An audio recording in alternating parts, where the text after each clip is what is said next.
अपने बेड पर लेटे लेटे बेवकूफ की तरह मुस्कुरा रही थी। देवांश के मैसेज को पढ़ रही थी। काश तुम मेरे साथ होती अप्सरा। अपनी आंखें बंद करके उस लम्हे के बारे में सोच रही थी जब मैं उसके बाहों में थी। मैंने जवाब दिया, हाँ मैं भी।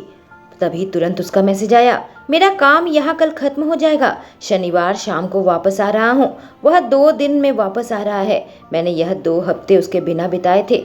ऐसा लग रहा था जैसे सालों बीत गए हो। मेरा नाम अनिका है। मैं संजय सिंह की नाजायज बेटी हूँ, जिसका जन्म एक अफेयर से हुआ। किसी को नहीं मालूम मेरे मम्मी पापा की खूबसूरत प्रेम कहानी। देवांश मेरे पापा के बेस्ट फ्रेंड अविनाश सिंह का बेटा है। वह 7 साल बाद अपनी पढ़ाई पूरी करके शहर में आया था और नवाब बन गया है। देवांश वापस आते ही मुझसे मिला और मुझे नौकरी ऑफर कर दी और अब वह मेरा बॉस है। हमारी आंखें एक दूसरे से बातें करती है पर हम एक दूसरे से नहीं बोलते। फिलहाल वो काम के सिलसिले से पेरिस गया हुआ है। मुझे याद है जाने से पहले वह मुझे अपनी बाहों में लिया था और मेरे गाल को चूमा था। पहली बार सालों की चुप्पी तोड़कर उसने बात की थी कि मेरा इंतजार करना। मैंने जवाब दिया था, हाँ जरूर, और अब मैं उसकी राह तक रही हूँ। मुझे पता है वह मुझे पसंद करता है और इसी वजह से उसका वियोग काटना सच में बहुत मुश्किल था। 2 हफ्ते हो गए थे मैं महल को छोड़कर अपने नए घर पर आई हूँ, मेरी सगी माँ के घर पर। यह तब हुआ जब मेरी सौतेली माँ निशा ने मुझे देवांश के साथ किचन में पकड़ लिया था। जब देवांश मेरे करीब आया था उसने मेरी बहुत इंसल्ट करी और मेरी मरी हुई माँ की भी। मुझसे और बर्दाश्त नहीं हो सका। माँ के गुजर जाने के बाद से ही मैं अपनी सौतेली माँ के साथ रहने लगी थी। सौतेली माँ के ताने सुन सुनकर बड़ी हुई थी और मेरा कोई दोस्त भी नहीं था क्योंकि नाजायज का धब्बा मुझ में लगा हुआ था। पर इसमें मेरी क्या गलती थी? हालांकि मेरी सौतेली बहन गीता कभी मेरा इंसल्ट नहीं की थी और कभी दिखाती नहीं कि मेरी परवाह करती है, पर मैं उसे पसंद करती हूँ। भले ही हमारे बीच ज्यादा बातचीत हो ना हो, अभी मैं जितना हो सके व्यस्त रहने की कोशिश करती। 2 बार पापा मुझसे मिलने आए थे। पिछले हफ्ते मार्कस भी आया था जब पापा और गीता एक प्रोजेक्ट पर मिस्टर अविनाश सिंह के साथ काम कर रहे थे। अजीब बात है, निशा ने ही मेरे पापा से कहा था कि मुझे भी न्योता दे। मार्कस मुझे हंसाता रहता है पर मैं बस देवांश के बारे में सोच सकती थी। कल शनिवार है, पापा ने मुझे फिर से बुलाया है। इस प्रोजेक्ट में अपना आखिरी फैसला लेने वाले हैं। थैंक यू, मैं कही जब मैं चेयर पर बैठी जो कुर्सी मार्कस ने मेरे लिए खींची थी। हमने अभी अभी मीटिंग खत्म की थी। यह डिनर मीटिंग देवांश के बिना बिल्कुल बेजान था। मार्कस एक अपरिचित से अच्छा दोस्त बनता जा रहा था। हमारे डिनर हो गया। सब लोग गार्डन में टहल रहे थे और हंस रहे थे। देवांश कल आने वाला है। एक और दिन का इंतजार। मैंने सोचा रसोई में जाती हूँ पर पापा ने मुझे रोक लिया। अन्नी, मुझे तुमसे बात करनी है, मेरे साथ आओ, वह कहे और मैं पीछे पीछे आने लगी। फिर मेरे पुराने कमरे में आ गई। पापा बेड के सामने बैठ गए। पापा क्या गलत है? मैं पूछी। तुम बहुत जल्दी बड़ी हो गई, तुम दोनों। पापा मेरी और गीता के बारे में बात कर रहे थे। मैं तुमसे मार्कस के बारे में बात करना चाहता हूँ। वह बहुत अच्छा इंसान है, पिछले कुछ सालों से उसे जानता हूँ। तुम उसके बारे में क्या सोचती हो? पापा ने पूछा और मैं अवाक थी। पापा वो अच्छा इंसान है। पापा ने कहा मैं उसे पसंद करता हूँ और वह तुम्हें पसंद करता है। मेरी आंखें चौड़ी हो गई। क्या? मैं सदमे में थी। पापा, मैंने उसे कभी ऐसे इम्प्रेशन नहीं दिया। मैं कही, अनी तुम्हें समझाने की जरूरत नहीं है। पापा ने मुझे बीच में काटा। मैं पापा से कहना चाहती थी मैं सिर्फ देवांश को पसंद करती हूँ, उसके अलावा किसी के बारे में सोच भी नहीं सकती। पर बस इतना कहा था, उसे पसंद नहीं। अचानक मुझे देवांश के मैसेज का याद आया, किसी के साथ बाहर न जाऊं। जब निशा ने यह योजना बनाई मुझे यह अच्छा नहीं लगा था, पर मुझे लगता है तुम उसके साथ खुश हो। तुम इस रिश्ते का नाम नहीं देना चाहती, मैं समझ सकता हूँ, पर उसे एक मौका तो दो, उसके साथ डेट पर जाओ, पापा ने कहा। मैंने कहा, पापा मुझे नहीं लगता वह मुझ पर उस तरह से दिलचस्पी लेता होगा। क्या निशा यह योजना लेकर आई है? वह मेरी कभी परवाह नहीं की, फिर अब क्यों? अनी वह करता है और मैं तुमसे कुछ कहना चाहता हूँ। यह तुम गीता को मत कहना। मुझे लगता है वह देवांश को पसंद करती है। दोनों बचपन से दोस्त हैं। क्या गीता देवांश को पसंद करती है? भगवान, नहीं, ऐसा नहीं हो सकता। मुझे पता है देवांश मुझे पसंद करता है। यह ठीक वैसा ही रिश्ता हो गया जैसे मेरे मम्मी पापा और निशा के बीच में था, फिर से वही नहीं। एक बार देवांश कल आ जाए, हम गीता और देवांश से पूछेंगे, हम उनकी मंगनी करवाना चाहते हैं, पापा ने खुशी खुशी कहा। पर उनकी बात मेरे दिल में किसी कांटे की तरह चुभा था। मुझे पता है देवांश ना कह देगा, जिससे गीता को चोट पहुंचेगी। सालों बाद मैं इतिहास को दोहरा नहीं सकती। मैं स्वार्थी नहीं हो सकती। किसी को पता लगने की जरूरत नहीं है कि मैं देवांश को पसंद करती हूँ। अगर गीता उसे पसंद करती है, मैं उनकी जिंदगी से बाहर चली जाऊंगी बिना शिकायत के। अगर सब सही रहा तो उनकी मंगनी हो जाएगी और 2 परिवार एक हो जाएंगे, सिंह और राजपूत। पापा ने कहा। मेरा दिल टूट रहा था। मुझे माफ कर देना देवांश। अगर गीता और देवांश साथ रहेंगे तो सब खुश होंगे, पापा, मम्मी और सिंह परिवार। अगर मैं और देवांश साथ हुए तो किसी को भी खुशी नहीं मिलेगी। मैं नाजायज उत्तराधिकार। तो तुम क्या कहती हो? मैंने सुना, मेरे पापा ने पूछा और मैं ख्यालों से बाहर आई। क्या तुम मार्कस के साथ बाहर जाओगी? वह पूछे। हाँ पापा, मैं सहमत हो गई। मेरी प्यारी बच्ची। पापा मुझे कसकर अपनी बाहों में ले लिया। मेरे आंखों से आंसू गिरने लगे। मैं देवांश की जगह सपने में भी किसी को नहीं दे सकती और मेरे आसपास की दुनिया मिनटों में टूटकर बिखर चुकी थी। काश मेरी माँ मेरे साथ होती। मेरा फोन वाइब्रेट किया, मैंने देखा तक नहीं। मुझे पता है देवांश का मैसेज होगा। मुझे माफ कर देना देवांश। कहानी देवांश की जुबानी। मैं अपने फोन को देखकर झुंझुलाहट के साथ सांस छोड़ा। वह मेरे मैसेज का जवाब नहीं दे रही थी, जिससे मेरा दिल घबरा रहा था। 6 मिनट में मैं घर पहुंच जाऊंगा। राजपूत और मार्कस डील फाइनल करने के लिए आने वाले हैं। 2 हफ्ते उसके बिना बहुत ही धीमी गति से गुजरे। याद है, जाने से पहले मैं उससे बात किया था। मुझे करना पड़ा। मेरे अंदर से आवाज आई, बात करो, और वह जवाब दी। मैं जाना नहीं चाहता था, उसी के साथ रहना चाहता था और अपना रिश्ते को ऑफिशियल बनाना चाहता था। मुझे जाना पड़ा। अब मैं 1 सेकंड भी खराब नहीं करना चाहता। मैं उससे मिलना चाहता हूँ। फोन बजा और मैं जल्दी से देखा कि वह होगी, पर यह मार्कस था। वह काम अच्छा करता है। मुझे यह बात अच्छी नहीं लगती कि वह अनिका के करीब रहता है, उसे हंसाता है। अनिका मासूम है, उसे समझ नहीं आएगा कि वह उसके करीब आने की कोशिश कर रहा है। हमेशा वह महल में कैद रही है। मैंने उसके फोन भी नहीं उठाया। अपने घर आया, उसे मैसेज कर दिया, 1 घंटे में मिलता हूँ। एक बार मम्मी पापा से मिलकर अपने कमरे में आ गया। मैंने उसे मैसेज किया, अप्सरा मुझसे बात करो, आज रात आ रही हो? मैं उसके जवाब का इंतजार कर रहा था। कोई जवाब नहीं। मैं मिस्टर राजपूत से हाथ मिलाया। जब उनके मीटिंग में पहुंचा, मिसेज राजपूत को देखकर अपना सर हिलाया, पर वह कहीं नजर नहीं आ रही थी। क्या वह नहीं आई? किसी ने मेरे बाजू को पकड़ लिया। गीता थी। क्या उसे ढूंढ रहे हो? वह पूछी। मैंने कहा, क्या उसके साथ सब ठीक है? तुम मजाक कर रहे हो? पिछले 2 हफ्तों से वह बहुत खुश थी, शायद इसलिए कि यहाँ से बाहर चली गई, पर पता नहीं कल सही नहीं दिख रही थी। गीता कही और मैं सोच में पड़ गया। कल से वह मेरे मैसेज का जवाब नहीं दे रही।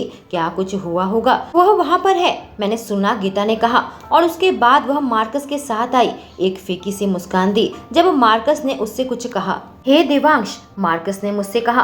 कुछ पल उसे देखा इससे पहले कि मैं अनिका को देखता। वह बिल्कुल जम गई, अपनी जगह पर रुक गई, चुपचाप दूसरी ओर देखने लगी। वह कुछ छुपा रही है, कुछ हुआ है और वह अच्छा नहीं है। हम तुम्हारा इंतजार कर रहे थे, मार्कस ने कहा।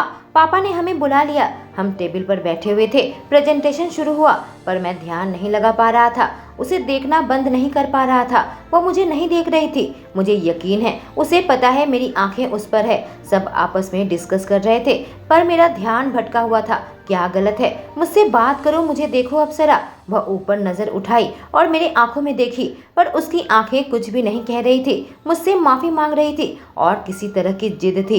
गीता मेरे पास आकर बैठी। कही, क्या तुम इसे बंद करोगे? सब देखने लगे हैं। तुम उसके दिमाग में छेद बना रहे हो। मेरी माँ ने पहले ही इस बात को ध्यान दिया। मैंने कहा, तुम्हारी माँ ने हमें इससे ज्यादा करते हुए देखा है। फिलहाल मुझे उसकी माँ की परवाह नहीं।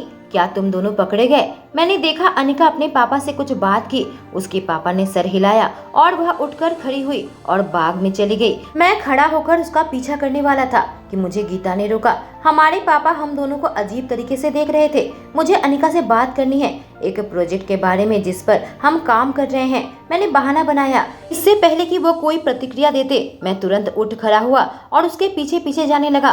वो मार्कस से बात कर रही थी और अब मुझे गुस्सा आने लगा। ऐसा लगा उसके सारे शब्दों को सुनने का अधिकार सिर्फ मुझे है।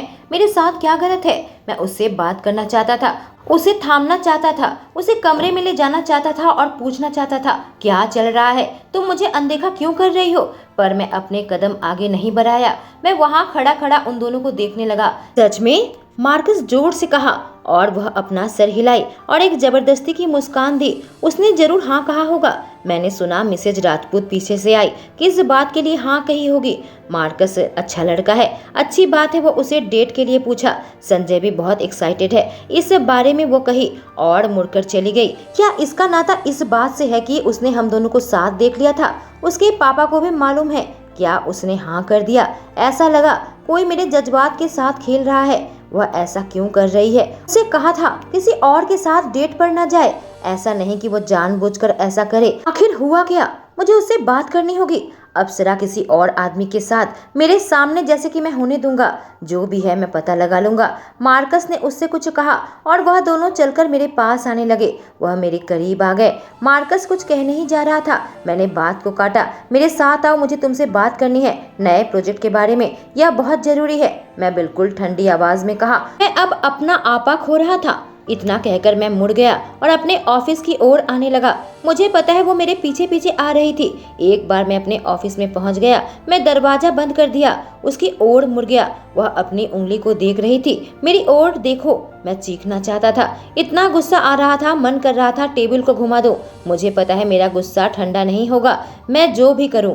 उसके पास 2 कदम चलकर आया, उसे उठाया इससे पहले कि उसे अपने डेस्क पर बैठा था। मेरे होंठ उसके होंठों से स्पर्श हुए और मैं गुस्से से उसे चूमने लगा। सारे जज्बात मैंने उस किस में डाल दिए थे। उसे अपने करीब कर लिया। कुछ पल उसने कोई जवाब नहीं दिया, पर जब उसने दिया बहुत शर्मा रही थी। पूरी कोशिश कर रही थी मुझे चूमने की। अपने हाथों से उसके थाई को पकड़ा हुआ था। मैंने उसके पैरों को अपने कमर के आसपास मोड़ लिया। मेरा गुस्सा ठंडा होने लगा, पर मैं उसे चूमना बंद नहीं कर पा रहा था। हजारों बार यह दृश्य अपने दिमाग में कल्पना कर चुका हूँ। कुछ पल, फिर कुछ मिनट, मुझे नहीं मालूम, वक्त का होश नहीं रहा जब वह मेरी बाहों में थी। कोई रास्ता नहीं, मैं उसे जाने दूं। हमारी सांसें रुकने लगी। मैं उससे दूर हटा, अपना माथा उसके माथे से टिकाया। हम जोर जोर से सांस ले रहे थे, मैंने जैसे मैराथन रेस भागा हो। मैं तुमसे कहा था किसी के साथ डेट पर मत जाना, मैं अपनी सांस के बीच में कहा। देवांश, वह मेरा नाम ली। मेरा दिमाग फिर से सुन्न पड़ गया और मैं दोबारा से उसे चूमने लगा। कहानी अनिका की जुबानी। उस किस में मैं खुद को भूल गई। क्या सही है क्या गलत है, मैं सब कुछ खिड़की से बाहर फेंक दिया। यह सच में जादू था। मुझे पता भी नहीं कैसे चूमते हैं। उसके जीभ मेरे मुंह के अंदर घूम रहे थे। मैंने कस के उसके बालों को पकड़ रखा था। जब वह मुझे अपने करीब खींचा, जब सांस की जरूरत पड़ी, हम अलग हुए। उसका एक हाथ मेरे कमर पर था। मुझे एहसास हुआ मैं क्या कर रही हूँ, यह सही नहीं है। अपने पैर उसके कमर के आसपास से हटाने वाली थी, पर उसने मुझे कसकर पकड़ लिया। एक हाथ से उसने मेरे चिबुक को पकड़ा और मेरे सर को ऊपर किया। मुझे उसे देखना पड़ा। समुंदर जैसी हरी आंखें। देवांश, उसका नाम मेरे मुंह से फिसला। तुम उसके साथ डेट पर जा रही हो? क्या लगता है मैं ऐसा होने दूंगा? उसकी आवाज में गुस्सा था। मैं दूसरी ओर देखने लगी। यह नहीं हो सकता, हम नहीं हो सकते। यह पहली बातचीत थी जो हम कर रहे थे, पर ऐसे मैं कल्पना नहीं की थी। मैं पहली बार उससे बात करने जा रही थी, यह बताने के लिए उससे कभी बात नहीं करूंगी। वाह, मैं तुमसे कहा था इंतजार करो और तुमने कहा था तुम करोगी। वह शर्ट के बटन खोला। कुछ हुआ है ना अप्सरा, मुझे बताओ। वह दोबारा से मेरे करीब आया। मैंने गहरी सांस ली। मैं उसकी नहीं हो सकती, उसके और गीता के बीच में नहीं आ सकती। दूसरों की लव स्टोरी में खराब नहीं कर सकती, यह अच्छा नहीं होगा। मैं जानती हूँ वह उसे पसंद करती है। अप्सरा, मुझे बताओ। वह फिर से पूछा। पापा तुम्हारे और गीता के बारे में सोच रहे हैं, तुम्हारी मंगनी करवाने की, और उन्हें मार्कस पसंद है। वो चाहते हैं कि मैं उसे एक मौका दूं। मैंने कहा, क्या बकवास है। वो सांस छोड़ते हुए कहा, यह कैसे सोचा कि मैं गीता को पसंद करता हूँ? हाँ, मैं जानती हूँ तुम नहीं करते। मैं विश्वास के साथ कही, मुझे पता है तुम मुझे पसंद करते हो। उसका चेहरा नरम हो गया। तो तुम जानती हो कि मैं तुम्हें पसंद करता हूँ? मैं जानता हूँ तुम मुझे पसंद करती हो। लुका छुपी का खेल क्यों खेले? सबको बता देते कि हम दोनों डेट कर रहे हैं। वो मेरा हाथ पकड़ कर कहा। मेरे दिल में ऊष्मा महसूस हुई। उसे घबराहट नहीं हो रही। दुनिया के सामने यह ऐलान करने में यह सवाल नहीं है। देवांश, मैंने कहा, और वह रुक गया। मुझे पता है हमारे बीच में कुछ ज्यादा है। वह मेरा हाथ पकड़कर उसे चूमा। मेरी माँ हमेशा तीसरी इंसान रही पापा की शादी में, भले ही अनजाने में हो, लेकिन उनकी शादी खराब हो गई और मैं तीसरा इंसान नहीं बनना चाहती। गीता के प्यार में मैं फिर से वही गलती नहीं कर सकती जो पहले हुआ था। गीता मुझसे प्यार नहीं करती। अप्सरा, वह लगभग चिल्लाया, बल्कि वह मेरी मदद कर रही है तुम्हें हासिल करने में। वह कहा, क्या? मैं सदमे में थी। हाँ, यह सच है, वह कहा। हो सकता है वह तुम्हें प्यार करती हो पर तुम्हें नहीं बताया हो। कई बार औरतें शर्माती हैं अपने जज्बात दूसरों को बताने में। नहीं, उसने कहा। अपना फोन उठाया। अभी मेरे ऑफिस में आओ, उसने हुक्म चलाया। गरजते हुए मुझे देखा दीवार पर पंच मार रहा था। एक रात में सब कुछ कैसे बदल गया। वो कहने लगा, देवांश, मैं पुकारी, तुम मेरी हो, बस बात खत्म। वह कहा। मैंने अपनी ड्रेस को ठीक किया, ब्लश करते हुए टेबल से नीचे उतरी। दरवाजा खटखटाने की आवाज आई। अंदर आ जाओ। मैंने देखा गीता अंदर आई, मुझे सर से पांव तक देखी, फिर पूछी, तुमने इसके साथ क्या किया? उसने कुछ नहीं किया गीता, मैं उसकी तरफ से जवाब दी। फिर मुझे यहाँ पर क्यों बुलाया है? गीता देवांश से पूछी। देवांश मुझे देखा, फिर उसकी ओर पलटा। गीता, अब मुझे एहसास हो गया है कि तुम ही वह शख्स हो जिससे मैं प्यार करता हूँ। अनिका मुझे समझाने में मदद की। वह मुझे देखते हुए कहा, मैं तुमसे प्यार करता हूँ गीता। देवांश ईमानदारी के साथ कहा और मेरा दिल टूटने लगा। पता है यही होने वाला है, कम से कम गीता खुश रहेगी। वह बिल्कुल अवाक थी। मेरे साथ बाहर चलो, वह पूछा।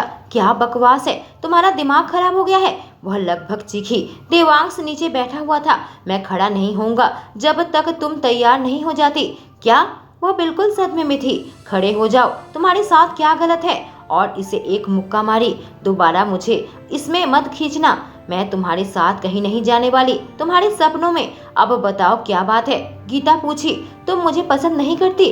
वह उससे पूछा। मैं तुम्हें दोस्त के नाते पसंद करती हूँ, बस दोस्त। आगे बढ़ने की कोशिश मत करना। बताओ क्या बात है? वह कही। मुझे माफ कर देना, मैं तुम्हें बाद में सब समझाऊंगा। उसके लिए दरवाजा खोला। जाने से पहले हम दोनों को उंगली दिखाकर कही, अपने झमेले में मुझे मत खींचना, आपस में बात कर लेना। और फिर बाहर चली गई। अब तुम्हें यकीन आ गया कि वह मुझे पसंद नहीं करती।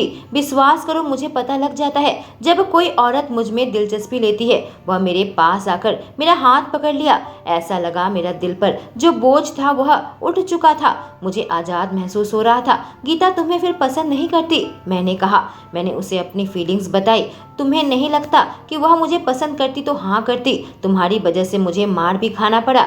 वह मुझे करीब खींचकर कहा, प्लीज मेरा विश्वास करो। फिर पापा को ऐसा क्यों लगता है? अब मत सोचो अप्सरा, मुझे करीब खींचकर कहा। हमारे बीच में कोई भी नहीं है और मैं किसी को आने भी नहीं दूंगा।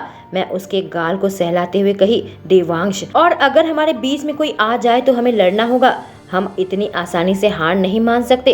वह कहा, बिल्कुल सही है, उसके लिए लड़ना होगा। उसके साथ रहकर आदमी उस औरत को प्रपोज करते हैं जिससे वो प्यार करते हैं। तुम्हारे लिए मुझे दूसरी औरत को प्रपोज करना पड़ा। वह अपना सर नाटक करते हुए हिलाने लगा। मुझे माफ करना, मैंने कहा जब मेरी आंखों से आंसू बहने लगे। ठीक है, जाओ, जाकर मार्कस से कह दो कि तुम मुझसे नफरत करती हो, तुम उसका चेहरा दोबारा कभी नहीं देखना चाहती। यह भी कहना वो बदसूरत है, वह कहा, और मैं सदमे से उसे देख रही थी।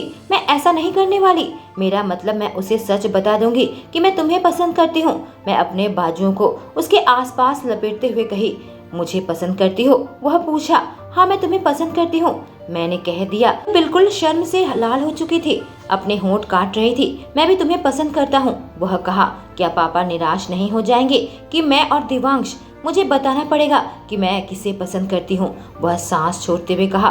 पर मार्कस को कल रात ही मिलकर बताओ, मैं इंतजार नहीं कर सकता। वह मुझे उसके बाद गहरे तरीके से चूमने लगा। मैंने उसे सब कुछ काबू में करने दिया। वो मेरे कमर को पकड़ लिया। रुकना होगा। वह अचानक से दूर हो गया। मुझे देखकर कहा, तुम बिल्कुल नशे की तरह हो और तो तुम मेरी हो, कहकर हम दोबारा एक दूसरे को चूमने लगे। हम रुक नहीं सकते थे।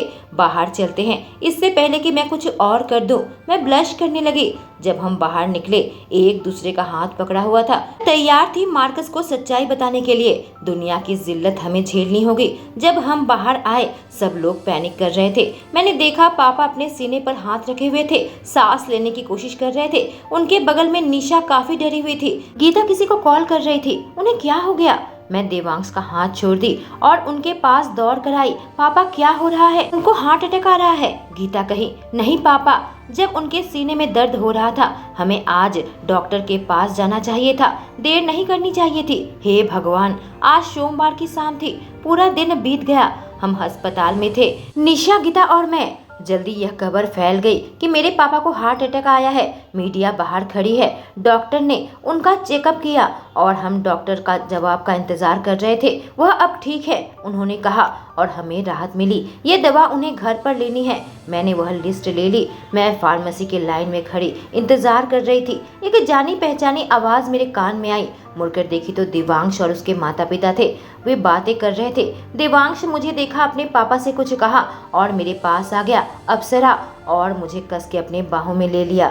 मुझे उसकी ऊष्मा महसूस हुई। आंखों से आंसू फिसलने लगे।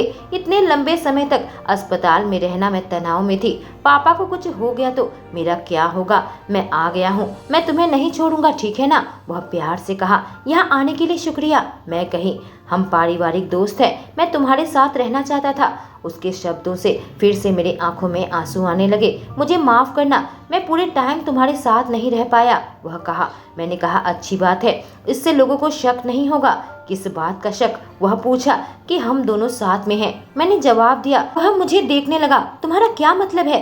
देखो, किसी को मत बताओ कि हम साथ में हैं। अभी स्थिति सही नहीं है, पापा पूरी तरीके से ठीक नहीं हुए हैं, मैं कही। वह कुछ समझकर कहा, हाँ तुम सही कह रही हो, हम इंतजार करेंगे। मुझे करीब खींचा और मेरे माथे को चूमा। कहा, मैं किसी को नहीं बताऊंगा, पर एक शर्त है। मैं कंफ्यूजन से उसे देखी। कैसी शर्त? मुझे तुम्हारे नए घर का पता चाहिए, वह कहा। ठीक है, मैं तुम्हें मैसेज कर दूंगी, मैंने जवाब दिया। तुम्हारे पापा को देखते हैं, वह कहा। गीता देवांश को देखते ही उससे लिपट गई और आंसू बहाने लगी। अब बाहर से चाहे कितनी भी मजबूत क्यों ना हो, अंदर से एक बच्ची है। काश मैं उसे आश्वासन दे पाती, पर मैं नहीं दे सकती। फिलहाल मेरी हालत भी स्थिर नहीं है। मेरे पापा कहे, गीता मत रो, मैं बिल्कुल ठीक हूँ। मैं रो नहीं रही, वह कही। मैं पापा के पास आई। कही, आपकी फिक्र कर रही हूँ अनी, मेरी प्यारी बच्ची। पापा कहे, क्या तुम्हें कुछ परेशान कर रहा है मिस्टर राजपूत? मेरे पापा के दोस्त अविनाश सिंह पूछे। नहीं, मैं तो बहुत खुश हूँ, मैं नई कंपनी खोल रहा हूँ। अनी तैयार हो गई मार्कस से डेट करने, और पापा देवांश और गीता को देखने लगे। क्या तुम दोनों एक दूसरे को पसंद करते हो? वह पूछे। वह एक दूसरे को देखे। देवांश मुझे देखा पर चुप था। हाँ पक्का, हम दोनों दोस्त हैं, हम पसंद करते हैं। एक मिनट, गीता को उनकी बात समझ में आई। आपको उस पसंद के बारे में तो बात नहीं कर रहे हैं ना? वह पूछी और देवांश को देखने लगी। देवांश अपना सर हिलाया। सब उसके जवाब का इंतजार कर रहे थे। नहीं, हम नहीं, वह कहने जा रहा था कि निशा ने उसे काटा। हाँ, वह दोनों एक दूसरे को पसंद करते हैं। उन दोनों को देखो कैसे सदमे में है कि हमें पता लग गया। दरअसल देवांश पसंद करता है। गीता कहने गई कि निशा ने फिर से काटा। वह दोनों एक दूसरे को बहुत लंबे समय से पसंद करते हैं। निशा कही, यह खबर तुम्हारे पापा को सच में खुश करेगा। गीता पापा की ओर देखी और मुस्कुराई। फिलहाल पापा की जिंदगी हमारे लिए महत्वपूर्ण थी, हम उन्हें परेशान नहीं कर सकते। पापा, हम इस बारे में बाद में बात करेंगे, गीता कही। हाँ, यह अच्छा विचार है। देवांश राजी हो गया। मुझे जाना होगा, मैं जल्दी वापस आऊंगी, मैं कहीं। उनका हाथ छोड़ी। मेरा दिमाग चकरा रहा था। कई तरह के ख्याल मेरे दिमाग में आ रहे थे। फिलहाल पापा को कुछ नहीं बताना चाहती थी और निशा चाहती है कि गीता और देवांश साथ रहे। सांस छोड़ते हुए पानी पी। पापा बिल्कुल ठीक है। फिर अचानक से उनके सीने में दर्द क्यों हुआ? काम का भी तनाव नहीं था, वह खुश थे। आखिर कुछ दिनों में ऐसा क्या हुआ होगा? मुझे शक हो रहा था। जब से मैं महल छोड़कर आई हूँ, जरूर कुछ हुआ होगा। खुद को शांत करने की कोशिश कर रही थी। क्या तुम्हें लगता है मुझे नहीं मालूम कि तुम्हारे और देवांश के बीच में क्या चल रहा है? निशा मेरे पास आकर पूछी। मुझे सब पता है। तुम दोनों एक दूसरे को जैसे देखते हो और मुस्कुराते हो, मैं देवांश को इतनी आसानी से नहीं जाने देने वाली। वह मुझे पसंद करता है। मुझे पता है कि गीता उसे पसंद नहीं करती। वह ज्यादा दूर नहीं जाने वाला। इससे पहले कि तुम्हें खबर भी लगे, वह दोनों साथ में होंगे। तुम अपने पापा के पास जाकर कुछ कही तो यह उन्हें और खतरे में डालेगा। वह बीच में रुकी। तुम्हारी माँ भी मेरे और तुम्हारे पापा के बीच में आई थी। तुम आओ, यह मैं बर्दाश्त नहीं कर सकती, चाहे कुछ भी हो जाए। मेरे आंखों में आंसू बनने लगे थे। हमारी जिंदगी से बाहर चले जाओ, जैसे हमारे महल से निकली हो, कहते हुए मुड़ गई और वहां से चली गई। जिन आंसुओं को मैं अब तक रोक रखी थी, वह गिरने लगे थे। मैं देवांश को नहीं जाने दूंगी, कुछ भी हो जाए। कहानी देवांश की जुबानी। क्या तुम ठीक हो? मैं पूछा जब उसके घर के सामने कार रुका। 1 हफ्ते हो गए हैं। उसके पापा अस्पताल गए थे। 2 दिन पहले ही वह अस्पताल से डिस्चार्ज हो गए और अनिका ऑफिस आने लगी। मैं उसे घर छोड़ने आया था। तुम्हें पता है आज शुक्रवार है, क्यों ना हम एक लॉन्ग राइड पर चले। मैं पूछा, सुनने में अच्छा लग रहा है पर मेरा मूड नहीं है। उसने कहा, ठीक है, घर पर ही मैं तुम्हारे लिए खाना बनाता हूँ। मैंने कहा। वह मुझे अपने मम्मी पापा की कहानी के बारे में बताने लगी, कैसे वो प्यार में पड़े थे। उसकी माँ को नहीं पता था उसके पापा शादीशुदा है। उसके पापा ने निशा को तलाक भेज दिया था और उसकी माँ से शादी कर ली थी। निशा ने तलाक के कागजात में दस्तखत नहीं किए थे। शादी के बाद मीडिया में छप गया उसके पापा के इस अफेयर के बारे में और उसकी माँ के सामने सच्चाई आई थी। वह सच्चाई जानकर उसके पापा को दूर कर दी। उनकी शादी का तीसरा पहिया नहीं बनना चाहती थी। उस वक्त निशा 7 महीने की प्रेग्नेंट थी और अनिका की माँ भी प्रेग्नेंट थी। क्या तुम्हारी सौतेली माँ तुम्हारे साथ खराब बर्ताव करती है? मैं पूछा। वह बिल्कुल खामोश हो गई। हाँ ऐसा ही है, पर मुझे इसकी आदत हो गई है, उसने जवाब दिया। अब मैं हूँ तुम्हारे पास अप्सरा। मैंने कहा, चाहे इसे किसी भी नाम से पुकार लो, अट्रैक्शन, प्यार या ऑब्सेशन, पागलपन, अब वह मुझसे दूर नहीं जा सकती, कभी नहीं। मैं उसके पापा से उसका हाथ मांगूंगा। फिलहाल उनकी तबीयत ठीक नहीं है, इसलिए मैं एक कदम पीछे लिया है। मेरी बात सुनकर वह मुस्कुराई। तो देवांश झुककर अपने होंठ मेरे होंठों पर रख दिए। मैं अपने होश गवा बैठा। किस में ढलने लगा। मेरी जीभ उसके मुंह के अंदर प्रवेश किए। वह मुझे किस कर रही थी। उसे ज्यादा अनुभव नहीं है पर पूरी तरीके से कोशिश कर रही थी। मैं उसे नीचे लिटा दिया। अभी उसे किस कर रहा था। उसने अपने पैरों को मेरे कमर पर मोड़ लिया। उसकी खुशबू कितनी अच्छी है। मेरे अंदर इच्छाएं जाग चुकी थी। किस जुनूनी होता चला गया। मैं उसके निचले होंठों को काट रहा था और वह सिसकी लेने लगी। मैं कड़क होने लगा। उसका शर्ट थोड़ा ऊपर हो गया। मैं उसके कमर को सहलाने लगा। उसकी त्वचा बिल्कुल मखमली है और गहराई में डूबता चला जा रहा था। अप्सरा, क्या तुम्हें पता है तुम मेरे साथ क्या कर रही हो? मैंने कहा। कोई मुझे कहे इसके लिए अपने हाथ काट दूं, मैं काट दूंगा। मैं उसके लिए बिल्कुल दीवाना था। मुझे रुकना होगा, नहीं तो मैं काबू खो बैठूंगा। उससे दूर हट गया और वह धुंधली आंखों से मुझे देख रही थी। मुझे ऐसे मत देखो। वह बैठ गई, अपना शर्ट ठीक करने लगी। उसके होंठ सूजे हुए थे। हमने कुछ ज्यादा ही किस किया था। मैं तुम्हें किस भी नहीं कर सकता क्योंकि मैं खुद पर काबू खो बैठता हूँ। तुम्हें चोट पहुंचाना नहीं चाहता, मैंने कहा और उसे समझ आया। वह ब्लश करने लगी। इससे पहले कि कोई जवाब देती उसका फोन वाइब्रेट किया। मैंने देखा मार्कस का टेक्स्ट मैसेज था। कौन है? वह पूछी। मैसेज में लिखा हुआ था, कल तुम्हारा इंतजार करूंगा। मुझ में गुस्सा सवार होने लगा। उसका इंतजार करेगा? मार्कस टेक्स्ट मैसेज क्यों भेज रहा है? मैंने पूछा। जैसे सोच रहे हो वैसा कुछ भी नहीं, वह कहने गई। मैं काटा। अपने गुस्से को मुश्किल से काबू कर पा रहा था। उसका दूसरा मैसेज आया, मैं तुम्हारे लिए रॉयल होटल में ब्रेकफास्ट के लिए टेबल बुक कर रहा हूँ। तुम्हारे लिए टेबल बुक क्यों कर रहा है? तुम उससे कल क्यों मिल रही हो अप्सरा? उसके नाम पर जोर डाला। पापा चाहते हैं कि मैं उसके साथ डेट पर जाऊं, उसने जवाब दिया, जिससे मैं और पागल होने लगा। मैं उसके लिए खाना पका रहा हूं और मार्कस के साथ डेट पर जाना चाहती है। मुझे पता है वो मेरे साथ चीट नहीं करेगी। फिर यह क्या है? तुम्हें बताना चाहती थी। तुम यहाँ पर हो तो मैं बहुत खुश हूँ, वह कही। मैं उसे कल बता दूंगी। मैं उसमें इंटरेस्टेड नहीं हूँ, इसलिए मैं राजी हुई। वह फुसफुसा कर कही, पापा से ना नहीं कह सकती। उसे तो कह सकती हूँ। अगर वह पीछे हट गया, पापा मुझे दोबारा नहीं पूछेंगे।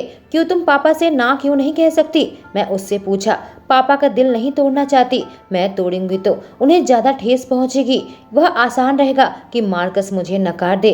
प्लीज मुझ पर विश्वास करो। वह मेरा हाथ पकड़कर कही, तुम मेरी अप्सरा हो। वह बिल्कुल बड़ी बड़ी आंखों से मुझे देखने लगी। क्या तुम्हें समझ आया? मेरी आवाज बिल्कुल कर्कश निकली। बिल्कुल सदमे में अपना सर हिलाई। अच्छी बात है। मेरी नजर उसके होठों पर गई। मैं उसे बुरी तरीके से चूमना चाहता था। कोई दरवाजा खटखटाया। वह मुझसे अलग हट गई। देखी तो निशा थी। यहाँ क्यों आई है? नहीं नहीं, तुम्हें नहीं देख सकती, वह कही। सब ठीक है, मैं परवाह नहीं करता। मैंने कहा, जितनी जल्दी निशा को समझ आ जाए कि मैं गीता से प्यार नहीं करता उतना ही बेहतर है मेरे और गीता के लिए। वह अपनी योजना बना रही है। वांस प्लीज, मैं पापा को हमारे बारे में बताना चाहती हूँ उन्हें मुझसे पता चले, ना कि निशा से। वह हमें साथ देख ली तो परेशानी खड़ी हो सकती है। पापा की तबीयत ठीक नहीं है। वो मेरे कंधे को पकड़ कर कही, शांत हो जाओ अप्सरा। उसे पक्का पता है कि मैं यहाँ पर हूँ। मेरी कार बाहर खड़ी है, पक्का उसने देखा होगा। वह पैनिक करने लगी। मैंने कहा, उससे कहो मैं तुम्हें ड्रॉप करने आया था और हम एक फाइल पर काम कर रहे थे। वह फाइल उठा लो, मैं दरवाजा खोलता हूँ। मेरी बात सुनकर वह जम गई। तुम्हारा बॉयफ्रेंड है, सब संभाल लेगा। मैं कहा, मिसेस राजपूत गुड इवनिंग। मैं दरवाजा खोलते हुए कहा, गुड इवनिंग। उसे बस घर छोड़ने आया था, अपनी अगली प्रोजेक्ट के लिए उससे एक फाइल लेने आया था। यह रही फाइल। उसकी आवाज मेरे कानों पर आई। बहुत अच्छी बात है, थैंक यू, मैं तुमसे कल मिलता हूँ, कहकर मैं वहां से निकल गया। निशा कोई बेवकूफ नहीं है, मैं सोचने लगा, और वह अनिका से नफरत करती है। मैं सोचा उसे मैसेज करता हूँ, पर मुझे मेरा फोन नहीं मिल रहा था, शायद वहीं पर छोड़ दिया होगा। फोन लेने वापस से मैं घर की ओर आने लगा कि निशा की आवाज मेरे कानों में आई। जब मैंने सोचा था कि तुम हमारी जिंदगी से बाहर निकल गई हो, मैं खिड़की के पास आ गया। देखा वो गुस्से से मेरी लड़की को देख रही थी। उसने डाइनिंग टेबल में 2 प्लेट देखी होगी, उसे पता लग गया होगा। मुझे देखो, वह अप्सरा पर चिल्लाई, पता है तुम क्या गेम खेल रही हो, मैं देख सकती हूँ। मैं चुपचाप बैठकर नहीं देखने वाली, इस गेम में हारने वाली नहीं हूँ। वह जोर से चीखी, गीता देवांग से शादी करेगी, उसने फैसला सुनाया, तुम उनके बीच में नहीं आओगी। अरे गीता देवांश को पसंद नहीं करती, पसंद करती तो मैं उनके बीच में नहीं आती। अनिका मिमिया कर कही, तुम्हारी हिम्मत कैसे हुई मुझसे जुबान लड़ाने की। वो गुस्से से कही, यह चल क्या रहा है। वह अभी मुझसे डेट करना शुरू की। नहीं, एक जोर से आवाज मेरे कान में आई, ऐसा नहीं करूंगी। अनिका की आवाज सुनकर मैं भी हैरत में था। तुमने अभी क्या कहा? निशा सदमे में थी। मैं देवांश को नहीं छोड़ने वाली, वह अटल आवाज में कही। किसी को अधिकार नहीं है मुझे ये बताने का। यह हुई ना बात, हम एक दूसरे के लिए लड़ेंगे। तुम गलती कर रही हो अनिका, निशा चिल्लाई। मैं नहीं कर रही, और अगर कर रही हूँ तो इसका नतीजा भुगतने को तैयार हूँ। तुम्हारे पापा को यह अच्छा नहीं लगेगा। वह अपनी कार्ड खेलने लगी। तुम्हें इसका जवाब पता है? अनिका ने जवाब दिया, और निशा अपनी दुनिया में वापस आई। यह खत्म नहीं हुआ है, वह कही। मैं उससे प्यार करती हूँ निशा, और मेरा दिल रुक गया। बहुत बुरी बात है, तुम पहली इंसान हो जिससे मैं यह कह रही हूँ। अब तक उसे भी नहीं मालूम, उसने जारी रखा। मैंने सुन लिया है, पर यहाँ खड़ा खड़ा बस सुन नहीं सकता। वह मुझसे प्यार करती है। मैं सामने का दरवाजा खोला। अनिका से मेरी नजर मिली, उसकी आंखों में आंसू भर आए। देवांश सब भाड़ में जाए, मैंने कहा, जब उसके खूबसूरत चेहरे को अपने हाथों में ले लिया और उसे चूमने लगा। मैं भी तुमसे प्यार करता हूँ, कहानी अनिका की जुबानी। मैं अपनी उंगली उसके बाल में सहलाई। कल की रात कमाल की थी। वह कितने प्यार से मुझे चूम रहा था, जुनून के साथ। उसके हाथ मेरे शरीर में तैर रहे थे। मुझे याद आया कल रात उसने क्या कहा था, मुझसे प्यार करता है। जैसे ही मैंने वो शब्द सुने, मैं अपने होशो हवास खो बैठी। मुझे किसी की परवाह नहीं थी। निशा सामने खड़ी थी और हमारे इजहार की गवाह थी। हम बिंदास एक दूसरे को चूम रहे थे, अंजाम की परवाह किए बगैर।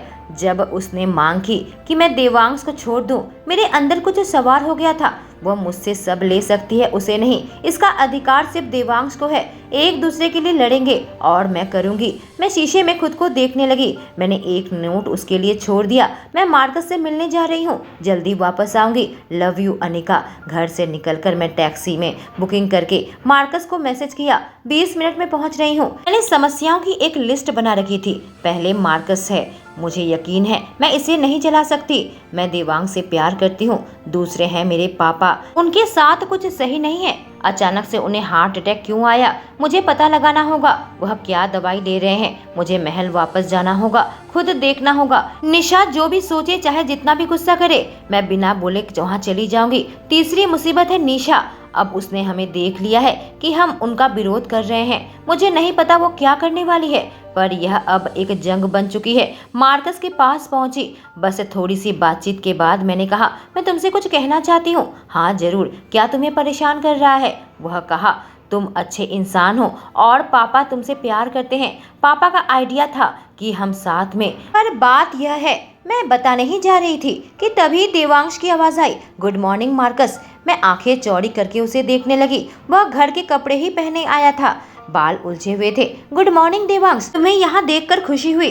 तुम तो अनिका को जानते हो, मार्कस कहा। तुम्हें मेरी लड़की से मेरा इंट्रोडक्शन करवाने की जरूरत नहीं है, वह कहा। कुर्सी को खींचकर बैठ गया। अब मार्कस हम दोनों को देखने लगा। उसे समझ आ गया था क्या चल रहा है, क्योंकि देवांश ने मुझे पकड़ के रखा था। मैं उसके गिरफ्त से बाहर निकलने की कोशिश की। मुझे माफ करना मार्कस, मैं तुम्हें यही बताने वाली थी। इतना कही, उसने मुझे काटा, कोई बात नहीं, तुम्हें माफी मांगने की जरूरत नहीं है। शायद तुम्हारे पापा को इस बारे में मालूम नहीं है, उसने कहा। और मैं कहीं उन्हें पता नहीं है अब तक। हम बताना चाहते हैं, लेकिन फिलहाल उनकी तबीयत ठीक नहीं है। देखो मार्कस समझ गया, देवांश कहा। फिर भी तुम्हें शुक्रिया मार्कस। देवांश मेरी ओर मुड़ गया, मेरे गालों को चूमा, कहा मुझे यकीन नहीं आ रहा तुम मुझे अकेला छोड़कर आ गई बिस्तर पर। मैं अपने होंठ काटने लगी। मुझे माफ करना मार्कस, ऐसी बात नहीं है। मैं शर्मिंदगी से कही, मुझे चोट पहुंची है। ऐसा नहीं हो तो कैसी बात है, तुम मुझसे प्यार नहीं करती? देवांश नाटक करने लगा। कुछ देर बात करने के बाद मार्कस वहां से चला गया। मुझे बिस्तर पर अकेला नहीं छोड़ना चाहिए था। वो चुनौती देकर कहा, अगर दोबारा तुम ऐसी चली जाओगी मैं खींचकर तुम्हें बिस्तर पर लेकर आऊंगा। और मेरे होठों पर दोबारा से चूमने लगा। किसके बीच में मैं कही, मैं मार्कस से रिश्ता खत्म करना चाहती थी। मैंने मार्कस को मैसेज किया, मुझे माफ करना तुम्हें ऐसे पता चला। प्लीज पापा से कहना कि तुम मुझ में दिलचस्पी नहीं रखते। मैंने मार्कस को मैसेज भेज दिया था कि तभी मैंने देखा देवांश मेरा फोन लेकर कुछ टाइप करने लगा। तुम क्या टाइप कर रहे हो? मेरी गर्लफ्रेंड को अकेला छोड़ दो, घटिया इंसान। इससे पहले कि मैसेज को भेजता अपना फोन उसके हाथ से खींच ली और उसे डिलीट कर दी। इतना ही है? मैं सुनीता से पूछी जब पापा की दवाई मुझे पकड़ाई। देवांश मुझे महल पर ड्रॉप करके गया था। जैसे ही मेरा हो जाएगा मुझे लेकर जाएगा। नौकरानियों से बात कर रही थी। तुम यहाँ पर क्या कर रही हो? निशा मुझे देख रही थी। तुम अपना चेहरा कैसे दिखा सकती हो? जो कुछ भी तुमने किया। वह रसोई में आकर कही, अनी। पापा की आवाज आई। पापा रसोई के अंदर आए। मेरे साथ आओ, पापा ने कहा। पापा क्या आपने आज दवाई ली? मैं पूछी। हाँ, निशा रोज मुझे दवाई देती है। उन्होंने जानकारी दी। मुझे आपसे किसी बारे में बात करनी है। मैंने उनसे कहा, क्या बात है मुझे बताओ। पापा ने कहा, पापा मैं किसी को पसंद करती हूँ। आखिरकार मेरे मुंह से निकला। कौन है वह? मेरे पापा पूछे और मैं घबराने लगी। मैं आपको बताऊंगी जब सही समय आएगा। आपसे इतना कहना चाहती थी, मैं नहीं छुपाना चाहती, मैंने कहा। मेरे पापा ने इस पर दबाव नहीं डाला। दोस्तों, निशा अपने सवालों के जवाब ढूंढ रही है। उसके और देवांश के बीच में बहुत सारी दीवारें हैं। क्या वो दोनों एक हो पाएंगे? जानने के लिए इस कहानी में मेरे साथ बने रहें। इसके पिछले एपिसोड्स में कमेंट सेक्शन में पिन कर दूंगी। Thank you.